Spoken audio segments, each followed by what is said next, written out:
स्वामीनारायण हरे, स्वामीनारायण हरे। वचनामृत श्री पंचाला प्रकरण का तीसरा, भगवान के प्रति स्नेह की रीति। संवत 1877 में फाल्गुन शुक्ला अष्टमी 11 मार्च 1821 को श्रीजी महाराज श्री पंचाला ग्राम में झीणा भाई के राजभवन में पलंग पर विराजमान थे। उन्होंने श्वेत फेंटा बांधा था, सफेद धोती धारण की थी और श्वेत दोहर ओढ़ी थी। उनके मुखारविंद के समक्ष परमहंस तथा विभिन्न प्रांतों के हरिभक्तों की सभा हो रही थी। उस समय श्रीजी महाराज बोले कि सब परमहंस परस्पर प्रश्नोत्तर प्रारंभ करें। तब मुनि बाबा ने ब्रह्मानंद स्वामी से प्रश्न किया कि सत्संग तथा भगवान का ऐसा योग मिला है तथा अन्य समस्त विकार भी नष्ट हो गए हैं, एवं सत्संग में रहने की गरज होने पर भी मान ईर्ष्या के भाव क्यों रह जाते हैं। तब ब्रह्मानंद स्वामी इसका उत्तर देने लगे, किंतु यथार्थ उत्तर ना दे सके। तब श्रीजी महाराज बोले कि जो ऐसा है वह बुद्धिमान ही नहीं है। जो बुद्धिमान होता है वो अपने में रह रहे सभी अवगुणों को जानता है और गुणों को भी जानता है। साथ ही साथ वह दूसरों के गुणों तथा अवगुणों को भी जानता है। तथा जो बुद्धिहीन है वह केवल अपने गुणों को ही जानता है, लेकिन अपने अवगुणों को नहीं जानता, और वह स्वयं को सनकादि सदृश महान मानता है और अन्य बड़ों को अपने से हीन समझता है। परंतु जो बुद्धिमान है वह अपने अवगुणों को जानता है कि मुझ में इतने अवगुण हैं। इसके पश्चात उसको मिटाने का आग्रह रखकर वह उन अवगुणों को मिटा देता है, और जब अन्य संत उसके उन अवगुणों को टालने के संबंध में कुछ बातें करें तो वह उसे हितकारी मानता है। इसीलिए उसमें मान, ईर्ष्या आदि अवगुण नहीं रहते। और किसी में बड़ी बुद्धि मालूम होती हो, परंतु यदि वह अपने अवगुणों पर ध्यान ना देता हो तो उसकी बुद्धि को व्यावहारिक मानना चाहिए।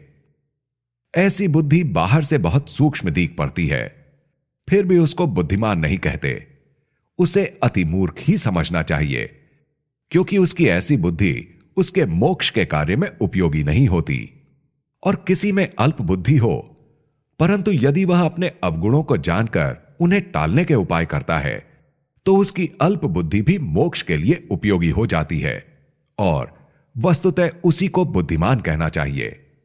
और जो कभी भी अपने अवगुणों को नहीं देखता और स्वयं के गुणों पर ही जिसकी दृष्टि रहती है उसे मूर्ख कहते हैं, तथा जो अपने अवगुणों को देखता रहता है उसे बुद्धिमान कहा जाता है। इसके पश्चात श्रीजी महाराज ने आज्ञा देते हुए कहा कि कीर्तन करें।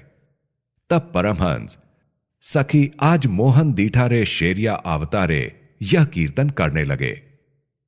तब श्रीजी महाराज पुनः बोले कि अब कीर्तन बंद करें। जो यह कीर्तन किया गया उसमें भगवान के प्रति स्नेह का भाव अधिक दिखाई पड़ता है। उस स्नेह पर हमने विचार किया कि स्नेह करना वाकई एक बड़ी बात है।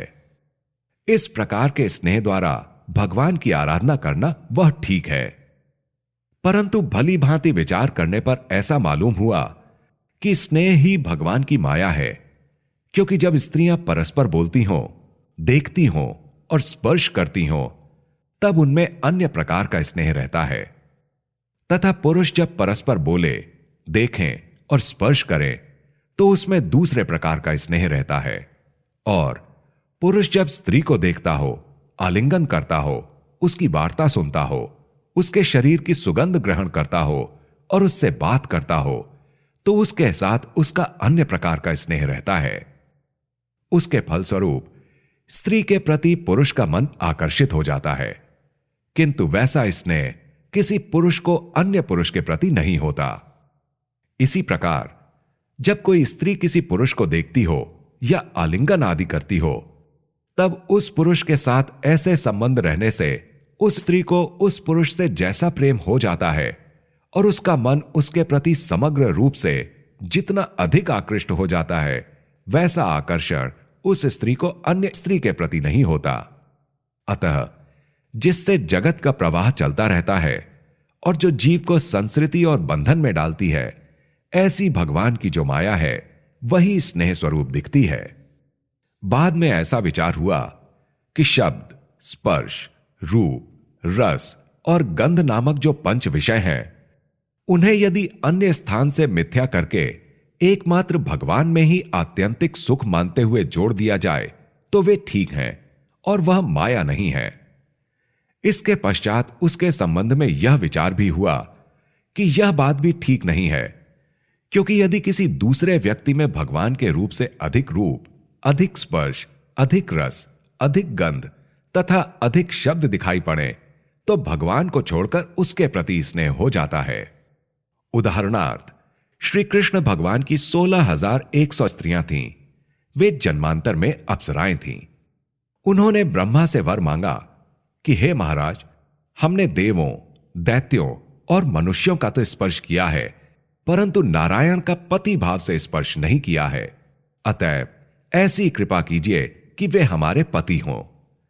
तब ब्रह्मा ने कहा कि तुम सब तप करो, उसके फलस्वरूप नारायण तुम्हारे पति होंगे। इसके पश्चात उन्होंने भारी तप किया। फलस्वरूप उन पर अष्टावक्र ऋषि तथा नारद मुनि प्रसन्न हुए और उन्होंने वरदान दिया कि नारायण तुम्हारे पति होंगे। इस प्रकार जन्मांतर में उन्होंने भारी तप करके श्री कृष्ण भगवान को प्राप्त किया था। फिर भी जब उन्होंने भगवान की अपेक्षा सांब, जो भगवान का पुत्र था, में अधिक रूप देखा तो वे उसके प्रति मोहित हो गईं। इसीलिए यह कहना पड़ेगा कि जिसकी स्थिर मति ना रहती हो, उसे पंच इंद्रियों के सुख संबंधों द्वारा भगवान से प्रीति करना उचित नहीं है। जिसकी मति केवल निस्तर्क भाव से रहा करती हो, उसके लिए यह बात ठीक है। और जो बुद्धिमान हो, उसे भगवान से स्नेह कैसे करना चाहिए? तो 24 तत्वों से अपने जीव को पृथक जानना चाहिए और उस जीव में पनपी हुई पंच इंद्रियों की वृत्तियों को मूलतः हटाकर बिना इंद्रियों की वृत्तियों के जीव सत्ता रूप से रहते हुए निर्गुण भाव से भगवान से यथासंभव स्नेह करते रहना चाहिए। यह निर्गुण भाव कैसा है? तो 10 इंद्रियां रजोगुण की संपत्ति हैं तथा अंतःकरण एवं देवता सत्व गुण की संपत्ति हैं और पंचभूत तथा पंच विषय तमोगुण की संपत्ति हैं। उन 3 गुणों की इन संपत्तियों तथा तीनों गुणों को पृथक मानकर केवल जीव सत्ता रूप से जो रहता है, उसी को निर्गुण कहते हैं। इस प्रकार निर्गुण होकर भगवान से स्नेह करें।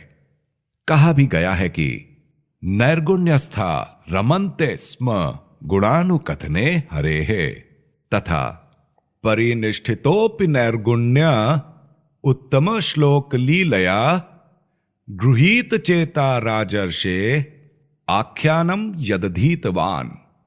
इस प्रकार के ज्ञानी जन क्षेत्र तथा क्षेत्रज्ञ के रूप को जानकर और स्वयं क्षेत्रज्ञ रूप होकर भगवान से प्रीति करते हैं। वह क्षेत्र क्या है?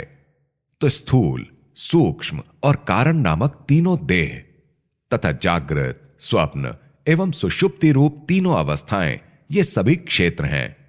उन्हें ज्ञानी जन अपनी आत्मा से पृथक मानते हैं कि उन अवस्थाओं तथा देहों के भाव मुझ में कभी नहीं हो सकते। मैं उनका ज्ञाता हूं और अति शुद्ध हूं, अरूप हूं, अलिंग हूं एवं चेतन हूं, किंतु क्षेत्र अर्थात देह तो अति मलिन है, जड़ है और नाशवान है। यह बात दृढ़तापूर्वक समझकर और इन सब से विरक्त होकर स्वधर्म सहित भगवान की भक्ति करना ही एकांत की भक्ति है। और ऐसी भक्ति जो कोई करता है, उसी को ज्ञानी कहा जाता है। वह ज्ञानी सबसे श्रेष्ठ है। भगवान ने भी कहा है, तेषाम ज्ञानी नित्य युक्त एक भक्तिर विशिष्यते प्रियो हि ज्ञानिन्योहत्यर्थम अहम सच मम प्रियः उदाराः सर्व एवैते ज्ञानी त्वत्वमेव मे मतम। ऐसा समझकर जीव में से इंद्रियों, अंतःकरण के भाव और पंच विषयों की जड़ों को उखाड़कर भगवान से स्नेह करना ही उचित है। जब तक इनकी जड़ों को नष्ट न कर दिया गया हो, तब तक इन इंद्रियों तथा अंतःकरण से भगवान का दर्शन एवं स्पर्श आदि रूपी काम लेते रहना चाहिए, परंतु इन्हें अपना हितैषी नहीं किंतु शत्रु समझना चाहिए और उनके प्रति सद्भाव नहीं रखना कि वे भगवान की भक्ति में सहायक होते हैं। हालांकि नेत्रों द्वारा भगवान के दर्शन होते हैं, श्रवणेंद्रिय द्वारा भगवान की कथा सुनी जाती है, त्वचा द्वारा भगवान का स्पर्श होता है, नासिका द्वारा भगवान की माला तथा तुलसी की सुगंध ली जाती है, मुख द्वारा भगवान का कथा कीर्तन किया जाता है और जिह्वा द्वारा भगवान की प्रसादी का रसास्वादन किया जाता है। इस रूप में वे भगवान की भक्ति में सहायक तो हैं, परंतु ऐसा मानकर उनके प्रति गुण दृष्टि नहीं रखनी चाहिए तथा उनका विश्वास भी नहीं करना चाहिए। उन्हें तो शत्रु ही समझना चाहिए। क्या जाने कि वे भगवान के दर्शन एवं स्पर्श आदिक से सुख मानते हुए स्त्री आदिक के दर्शन स्पर्श नादिक द्वारा सुख मनवा दें तो उस जीव का अनिष्ट हो जाए। इसीलिए उस पंच इंद्रिय रूपी शत्रु को अपनी कैद में रखकर उससे भगवत भक्ति रूपी काम लेते रहना चाहिए। जिस प्रकार किसी राजा ने अपने शत्रु को पकड़ लिया हो और वह उसके पैरों में बेड़ी लगाकर उसे बंधन में डालकर उससे अपना काम लेता है, किंतु उसे स्वतंत्र नहीं करता और ना ही उसका विश्वास करता है, क्योंकि उसे छोड़ देने तथा उसका विश्वास करने पर वह शत्रु उस राजा को निश्चित रूप से मार डालेगा। उसी प्रकार यदि इंद्रिय रूपी शत्रु का विश्वास कर लिया जाए, उसे छोड़ दिया जाए और नियंत्रण में ना रखा जाए, तो वह उस भक्त को भगवान के भक्ति मार्ग से निश्चित रूप से च्युत कर डालता है। इसलिए उसका विश्वास नहीं करना चाहिए। जिस तरह अंग्रेज शासक अपराधी को पकड़कर उसे जेल में डालकर उससे पूछताछ करता है, परंतु उसको छोड़ता नहीं है और उसका विश्वास भी नहीं करता, उसी प्रकार भक्त को उन इंद्रियों तथा अंतःकरण को पंचव्रतों के नियम रूपी जेल के कटघरे में बंद कर बेड़ी डाल देनी चाहिए और उनसे भगवान की भक्ति करानी चाहिए, किंतु उनके प्रति गुण नहीं मानना चाहिए। उन पर तो शत्रु भाव ही रखना चाहिए। यदि उनको भगवान की भक्ति में उपयोगी मानकर अपना हितैषी समझा जाएगा और उनके गुण लिए जाएंगे, तो कदाचित वे भगवान के दर्शन स्पर्श आदि जन्य सुख की आड़ लेकर स्त्री आदि के सुख की ओर अपना ध्यान आकृष्ट करा दें, तो अपना किया कराया सब कुछ व्यर्थ हो जाएगा। जैसे बारूद के बड़े ढेर में आग की एक चिंगारी गिरे तो वह सब बारूद भस्म हो जाती है, ठीक वैसे उसका कोई ठिकाना नहीं रहता। अतः केवल आत्मा रूप होते हुए भगवान से स्नेह हो वही ठीक है, यह हमारा सिद्धांत है। इसी प्रकार जो भक्तजन भगवान से प्रेम करते हैं वही हमें पसंद आते हैं। और यह विचार भी करना कि भगवान में जैसा रूप है वैसा रूप अन्यत्र नहीं है, भगवान का जैसा स्पर्श है वैसा स्पर्श अन्यत्र नहीं है, भगवान में जैसी सुगंध है वैसी सुगंध अन्यत्र नहीं है, भगवान के श्रवण में जैसा आनंद है वैसा आनंद अन्यत्र नहीं है, तथा भगवान में जैसा रस है वैसा रस अन्यत्र नहीं है। इस प्रकार इंद्रियों तथा अंतःकरण को भगवान के आनंद का लोभ दिखाकर अन्य विषयों से पीछे हटाने की युक्ति भी ठीक है। फिर स्वयं प्रकाशानंद स्वामी ने पूछा, हे महाराज, इन सभी विचारों को किस स्थान में रहकर करना चाहिए? तब श्रीजी महाराज बोले कि अपने हृदय में ऐसा विचार करते रहना चाहिए कि स्थूल देह, सूक्ष्म देह तथा कारण देह मैं नहीं हूं और जागृत, स्वप्न एवं सुषुप्ति नामक 3 अवस्थाएं भी मैं नहीं हूं, और मैं पंच ज्ञानेंद्रियां, पंच कर्मेंद्रियां, 4 अंतःकरण तथा उनके देवता आदि नहीं हूं। मैं तो इन सबसे पृथक हूं, चैतन्य हूं तथा भगवान का भक्त हूं।